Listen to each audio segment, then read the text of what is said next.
عليكم الخوت الخواتات. نتمنى تكونوا على خير وبخير واحوالكم جيده باذن الله. نتوما معزه لكم ومرحبا بكم معنا في فيديو جديد وقصه جديده، نتمنى تنال الاعجاب ديالكم. نبداو على بركه الله. انا اليوم جيت نشارك معكم واحد القصه اللي ضراتني بزاف. صاحبات القصه كتقول: انا هي اللي سحرت اختي اللي من دمي ولحمي حتى ماتت. اختي اللي كانت نيه بزاف وكانت خايبه وعزيه وما زويناش، ولكن الزهر اللي عندها ما كان حتى عند شي واحد.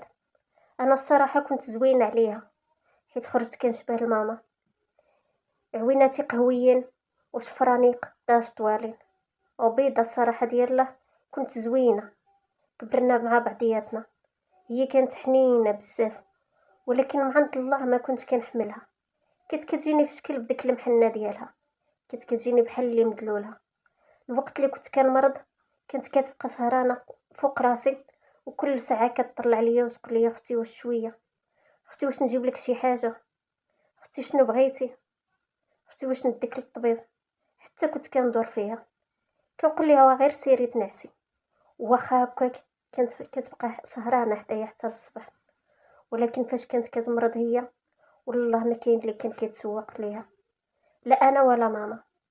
كنخليوها حتى كتسحر راسها وتنوض. واحد النهار مرت واحد المرضى اللي خايبه بزاف، وانا طايحه ما قاده لا نهضر ولا والو، وغير كنرد. ماما حتى هي تخلعات عليا. مشات اختي وجابت شي فلوس كانت كتجمعهم باش تشري بهم واحد السلسله ديال الذهب، باش ديرها في عنقها وتعمر بها حتى هي، حيت حتى الطوانق هما الاخرين ما عندهاش فلوسها كلهم كتخسرهم علينا. المهم جابت داك الفليسات اللي كانت موفره وداتني للطبيب اخصائي. دوز ليا، لقى عندي ميكرو في المعده، خرج ليا الدواويه اللي شراتو ليا.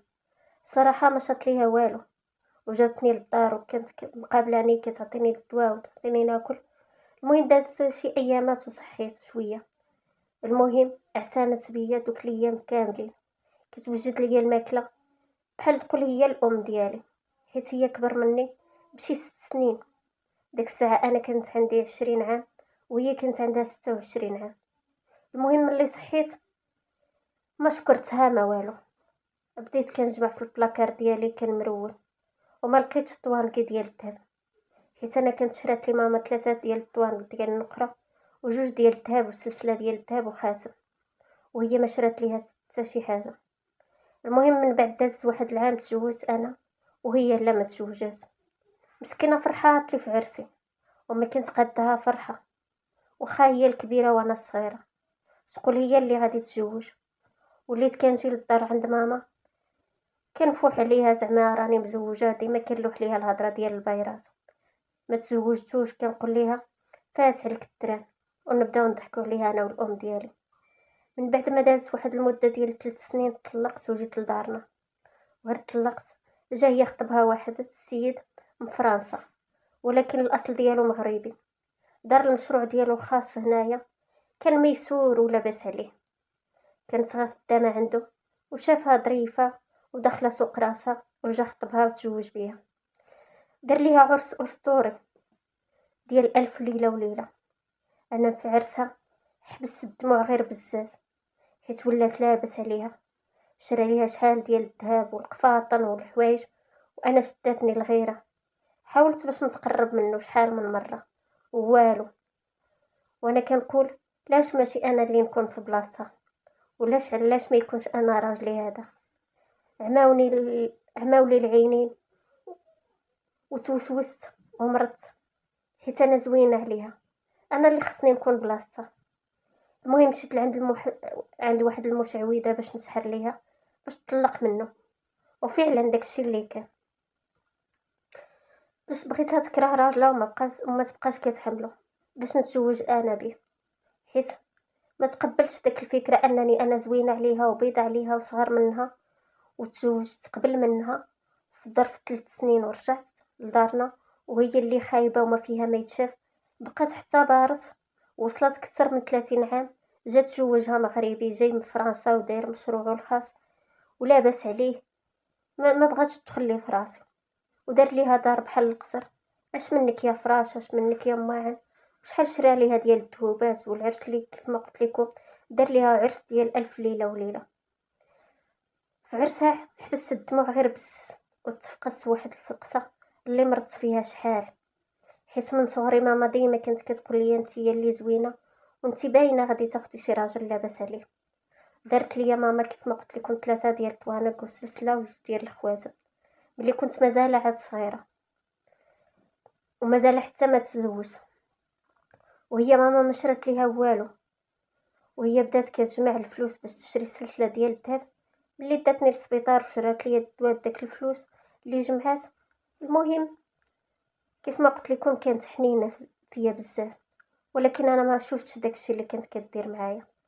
المهم حاولت باش نتقرب من راجلها شحال من مره، ولكن بلا فايده.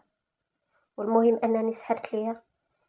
دازت واحد المده عادي، من بعد عاد بدات كتمرض شويه بشويه، كيسحاب ليا شد فيها داكشي. مشى هزها راجلها دوز ليها، لقاها حامله، جا فرحان وما قاده فرحه.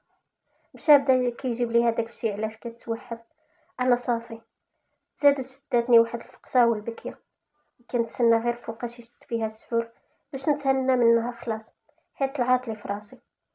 وهذا الشيء بشويه بدات كتمرض وكتشد الفراش، وبدات بصح نيت كتكره راجلها، ولات كتشوف فيه شي شوفات خايبين. هو قال لها راه يمكن غير الوهم. من بعد ما دازت واحد المده ديال 3 شهور طاح ليها الولد وهي مازال في ديك الحاله. ناد هزها داها يدوز ليها، ما خلى فين ما داها، وما خلى الطبيب اللي ما مشى عنده. كانوا كيقولوا ليه ما عندها والو، ولكن هي مرضات واحد المرضى خايبه وشدات فيها الفراش. ما بقاتش قاده تنوض، وما بقاتش قاده تنعس حدا راجلها. قرر انه يديها عند اطباء مختصين خارج البلاد، وفعلا داها. النهار اللي غادي يديها عيطات ليا وعطاتني السوارت، وقالت لي اختي وقت ما بغيتي تجي للدار اجي، وعطاتني الفلوس، وقالت لي الا احتاجيتي انتي ولا ماما لشي حاجه بلا ما تحشموا هزوها ولا قولوها لي. المهم مشاو هي وراجلها برا البلاد. من بعد واحد الشهر ورجعوا، دوز ليها تما، دار ليها الراديو وسكانير والتلفازه، ما خلى ما دار ليها. عطاوها الدواء ورجعت بقات هكاك، والو ما كاين حتى تحسن. المهم دازت شي شهرين والو، السيده غير غاديه ما كتزيد صحتها تكفس وتمرض وتطيح، بدات تركل. المهم مرضات حتى ما قدات بقات تنوض نهائيا. وانا امي عندها في دارها وعارفين شنو كاين. واحد النهار عيطات ليا وانا نجي عندها، وهي تقول لي انا صافي اختي راني كنحس براسي غادي نموت. بدات كتبكي وتنخسس، قالت لي عيطي على راجلي. المهم جا راجلها الصفر وكيجري ومخلوع عليها، وهي تقول لينا جلسوا حدايا بغيت نهضر معاكم. قالت لراجلها ما نبغيكش تجيب شي مرا اخرى برانيه للدار، حيت ما غتلقاش احسن من اختي. قالت لي الله يرحم الوالدين، ما تخليش بوحدو، وقفي معاه راه ولد الناس. وهي تقول ليه تاني اسمعني انا صافي حسيت براسي غادي نموت، نوصيك على امي واختي ديرهم في عينيك. وهو يقول ليها صافي سكتي ما تقوليش هاد الهضره، واخر مره تبقاي تهضري هكا غادي نعيشو انا وياك حتى نديرو وليداتنا ونشرفو. المهم وصلت للهدف ديالي ملي سحرت ليها وكرهات راجلها، ولات شاده الفراش وكتموت نهار على نهار. المهم قال راجلها شوفي ما نجيبش مرا برانيه للدار، راك ما تلقاش محسن من اختي، ها هي تهلا فيها وتزوج بيها، وهي ما يجيش شي واحد براني. مهم تجمعوا تاوياها، وقالت لي انا اعتبريه امانه عندك، انا راني كنبغيك اكثر ما كتصوري. قالت لي عوضني ربي على الحنان اللي ما كنتش فيه، ما كانش عندي انا وكان عندك فيه انتي وكبرتي فيه انتي، وعوضني الله على الاهمال اللي هملاتني ماما وكانت مهر ليا فيك انتي وكانت كتشري لك اللي بغيتي. قالت لي عوضني على الالام اللي عمرها حست بيا في الوقت اللي كنت كنمرض، عمرها ما سولاتني وقالت لي مالك، ولكن انتي فاش كنتي انتي كتمرضي كتبقى مقابلاك ومهتمه بك. قالت لي تهلاي فيه وما تفرطيش فيه. هو فاش سمع كتقول هكاك نط تعصب وبقى كيبكي كيقول لي الله يرحم الوالدين، ما تبقيش تقولي بحال هاد الهضره، نتيا غادي تبراي وغادي نكملوا المشوار ديالنا انا وياك حتى الاخره نفس في حياتنا. وهي تقول لي راه وصلنا للآخر. وهي تقول حسبي الله ونعم الوكيل. وقالت ثاني يا ربي اجعل مثواي الجنة. وقالت أشهد أن لا إله إلا الله وأشهد أن محمد رسول الله. وكان هذا آخر كلامها وتوفات. المهم عيطت لماما والعائلة وكل شي جا، وقلت لهم راها توفات. كل شي بكى عليها إلا أنا. من نهار موتها مازال حتى ما غسلوها بديت كنفكر كيفاش نقاد الديكورات ديال الدار، وكنفكر أنني نبدل الفراش كامل واللوانات ديال الطلاماط. المهم ما حنيتش فيها لا في الحياة ديالها ولا في الموت ديالها. وهي مازال ما خرجوها حتى تدفن. دخلت البيت النعاس ديالها لقيتها مكفنه. بقيت كنشوف فيها وما حسيت بوالو، ما جاني لا تأنيب الضمير ولا والو. المهم غير هزوها ودوها باش تدفن. مشيت نيشان للماريو ديالها وهزيت واحد سامسونيت كبيره كانت عندها عامره بالذهب اللي شرا ليها راجلها. اش من يا خواتم ويا مضمات داكشي واعر، وانا كنقول هادشي زوين. المهم هزيتها وخبيتها. المهم من بعد ما دازت 3 ايام على موتها وراجلها مازال غير كيبكي، وانا كنقول ليه راه ماتت صافي، درتي جهدك معاها ودوزتي ليها وما خليتي حتى شي حاجه ما درتهاش على قبلها.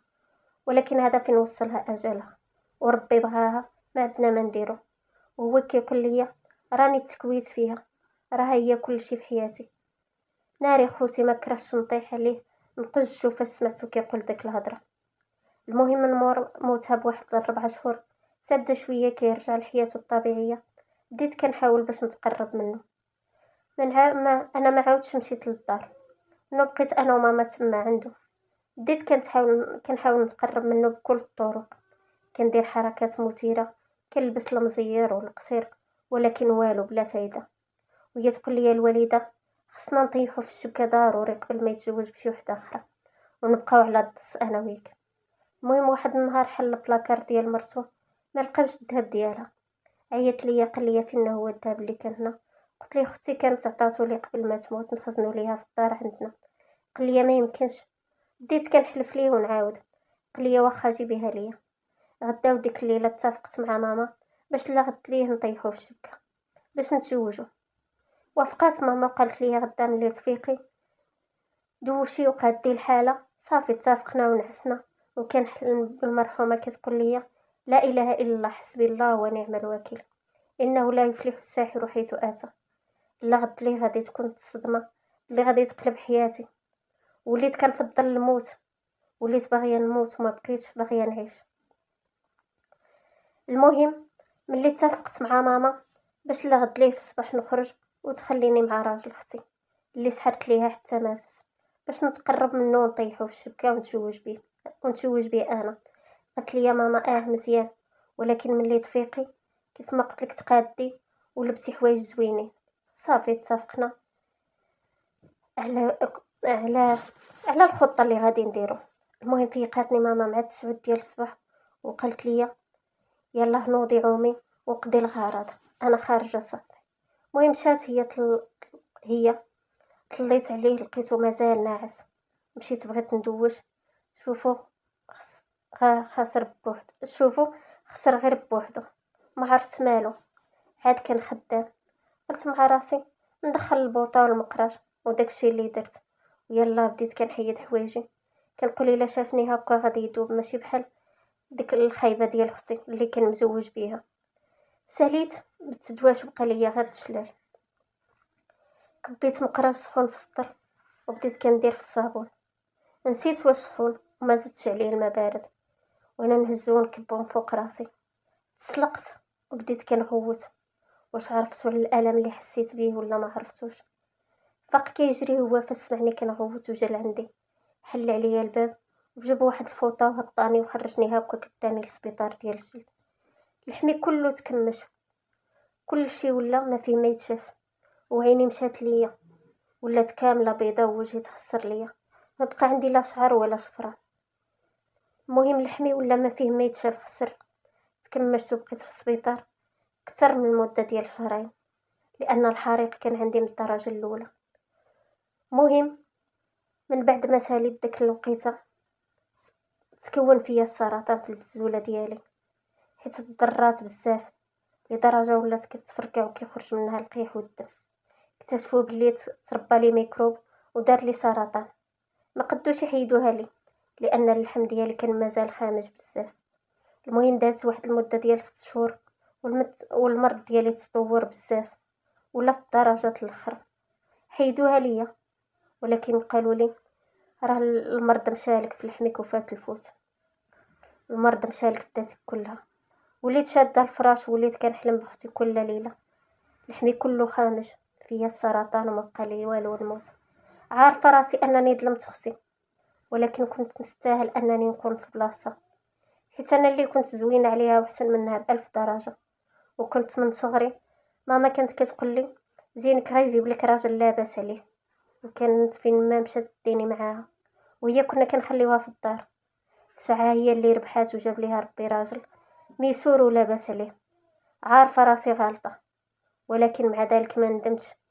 انا ما يمكنش شي حد يريحني مستحيل حيت انا اللي نستاهل هذاك اللي تزوجاتو هي. لا ياخذ فيها الحق لا ياخذ فيها. كرهتها حتى ملي ماتت ما تهنيتش منها وخا ماتت مازالها صادها لحقني. انا خوتي فاش سمعت هاد القصه ضرني خاطري بزاف لدرجه انني بكيت. نتمنى انكم تدعوا مع صاحبه السيده اللي ماتت بالرحمه والمغفره لانها مسكينه ما عاشت ثانيه في حياتها. كنبغي نقول للوالدين ما عمركم تبقاو ديروا الفرزيات بين وليداتكم. عاملوهم بحال بحال وربي هو اللي كيرزق. خوتي خواتاتي نتمنى القصه ديال اليوم تكون نالت الاعجاب ديالكم وخليتكم على خير وبخير. وموعدنا بفيديو قادم بحول الله. وما تنساوناش من اللايكات والاشتراكات ديالكم والتفاعل ديالكم باش هكا العائله ديالنا تزيد تكبر وتزيدوا تشجعوني